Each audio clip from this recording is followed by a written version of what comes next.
Hello and welcome back to the podcast. I hope you're all well. Enjoying your summer if you're in the UK. In fact, enjoying your summer if you're pretty much everywhere else. If you're in Europe, you've got a bit of a heat wave, so you're probably quite hot now. But yeah, welcome back to the podcast. Today, I wanted to talk about lead gen really, and a really annoying little thing that Facebook has done, which answers quite a few questions for me that I've had over the last few weeks, if not months, about sharing. And anyone who basically, let me cut to the chase because this isn't going to be a long podcast, but if you have a lead gen campaign and if you've been following my advice, you will be not sending people to your website to generate leads. You'll be doing it on Facebook. So you'll be using an on Facebook form, which is great. We are using this now, I would say right at this moment in time, and 100% of all of our clients are using on Facebook leads. And we are seeing some great results. Now, funny enough, on some of the, am I being 100% honest there that when I say 100% results? Probably not. 90% of our clients are seeing really, really good results. What are those clients? The ones that are quite consumer led are very good. So when we're talking about, well, B2C, so where we're seeing roofing companies wanting to get leads for roofs, where we're looking at airflow heat pumps, air source heat pumps, sorry, trying to get leads, where we're seeing we're doing ads for a vasectomy clinic in Australia, getting great leads. All these type of business B2C are doing great. And we are seeing great results on B2B, apart from the companies that usually find it hard to get a lead, if that makes sense.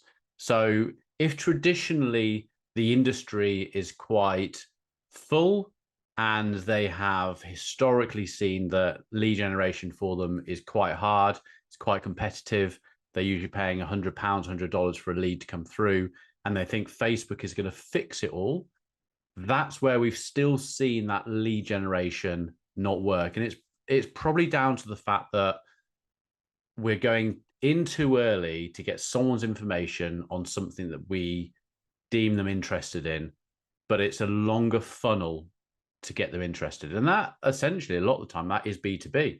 B2B people, whether you're a sales director, fleet manager, whatever you might be, you know what's going on in your industry. And I think that what tends to happen in B2B is the fact that people just go straight in for the kill.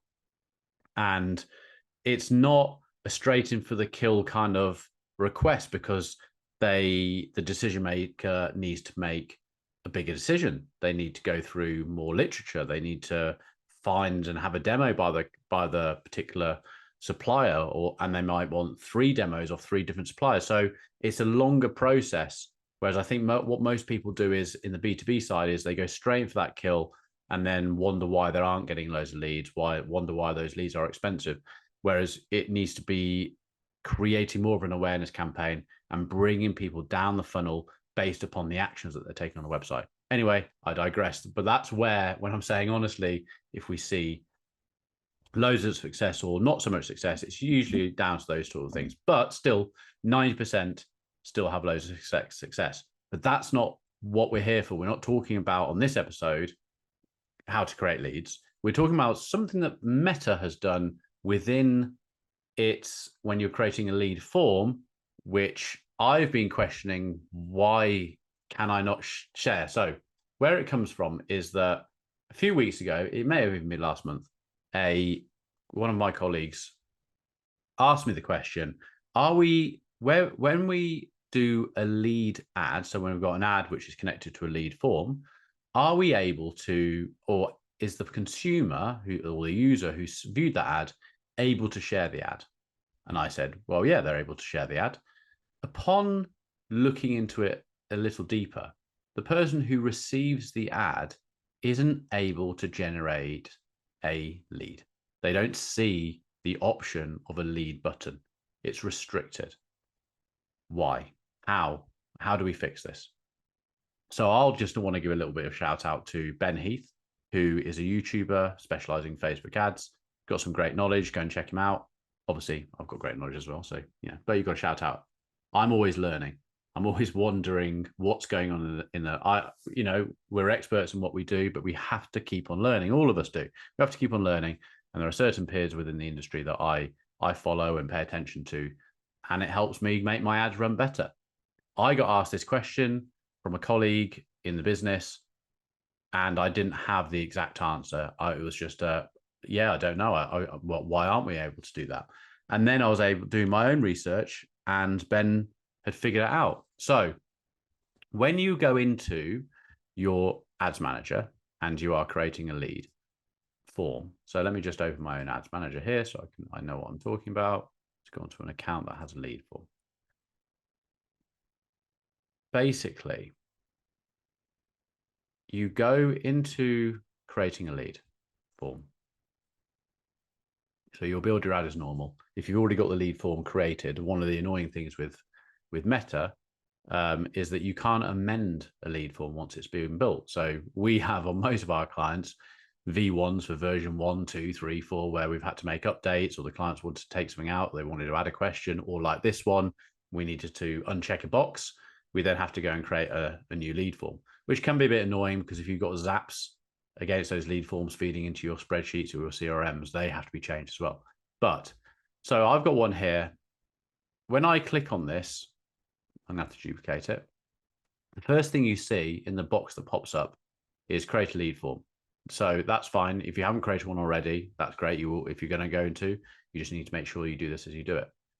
Then you'll see two little tabs underneath it. The first tab is automatically highlighted called content, but there's a tab next to it called settings. And in the settings area, it's a form configuration. You can change the language and little things like that. Okay, field names, tracking perimeters. But there's one thing in here called sharing. Restricted. Only people who receive your ad directly delivering. Sorry, let me start again. Only people who receive your ad delivery directly can submit this form. So essentially, anyone who, when someone sees your ad and it's been delivered to them on their phone or desktop, they'll be able to submit the form. The next one, open, sorry, they're restricted. Next one, open, your ad can be shared and anyone can submit the form. It is already defaulted on restricted.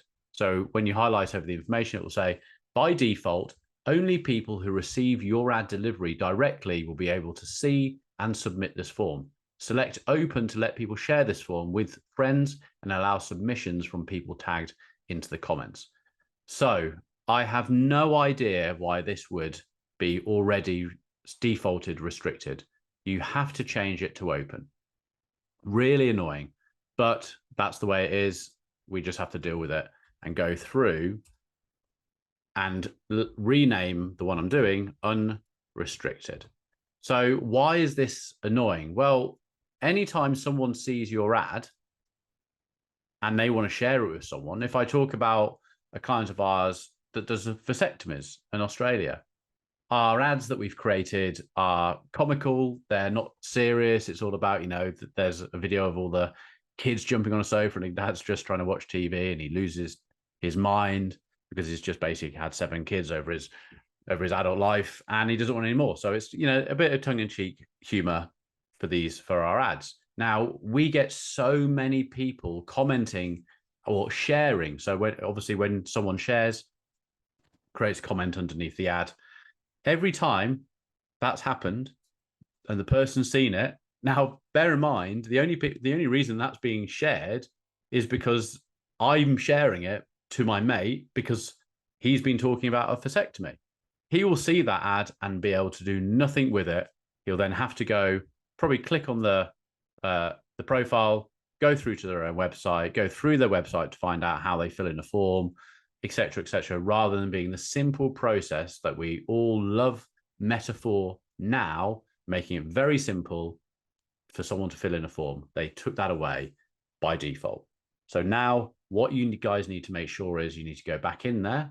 If you've already got forms running, you need to make a version 2, go into settings, select it as open, republish. That's fine if you're just having it come in as an email of whatever you're doing, but you'll need to go into a Zap. Unless you're just downloading it from Facebook, you don't need to touch anything. But if you are and you're using Zapier, you're going to have to go in there and update your Zapier link to pull in that new form, because otherwise it's going to continue pulling in version 1. Make sure you do that.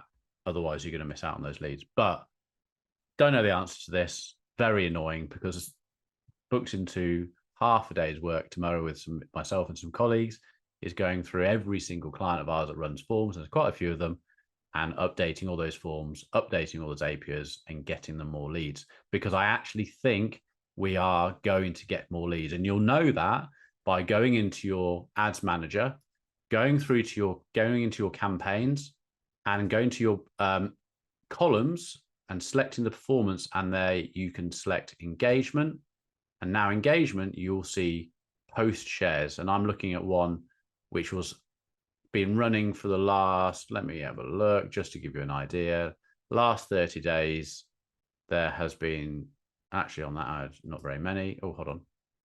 Not that many. But if I go for the maximum on this particular account, and this has only been running this year, we've had 564 shares, of which none of them were able to fit in the form. Brilliant. So that's where we are. That ends this podcast. A nice and quick one for you. And I hope that helps you, because, hey, if we can get another 5% or 10% lead forms filled in, it's going to bring down our lead cost and we're going to make more money.